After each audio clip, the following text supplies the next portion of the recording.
వ్యాసుని తపోశక్తితో అంబికకు జన్మించినవాడు ధృతరాష్ట్రుడు. అతడు శక్తివంతుడు, బలవంతుడు, కాని జన్మనుడే గ్రుడ్డివాడు. అంబాలిక పుట్టిన కుమారుడు పాండురాజు. అతను శారీరకంగా బలహీనుడైన అద్భుతమైన ధైర్యం, విజ్ఞానం, విలువిద్యలలో ప్రావీణ్యం కలవాడు. దాసి అయిన పరిశ్రామికి వ్యాసుడు ద్వారా జన్మించినవాడు విదురుడు.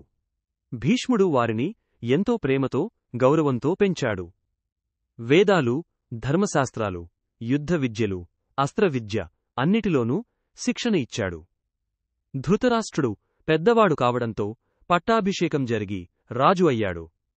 పాండురాజు సేనాధిపతిగా నియమించబడ్డాడు. కాని రాజ్య పరిపాలన విషయానికి వస్తే నిజంగా వ్యవహారాలను నడిపించినవాడు పాండురాజే. ఇది అందరికి తెలిసిన అప్రకటిత నిజం.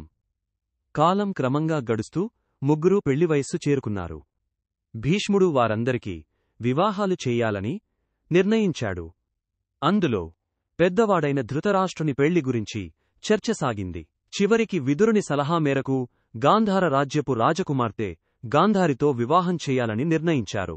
ఎందుకంటే గాంధారి శివుని నుండి 100 మంది పుత్రులు జన్మించే వరం పొందినదని తెలిసింది.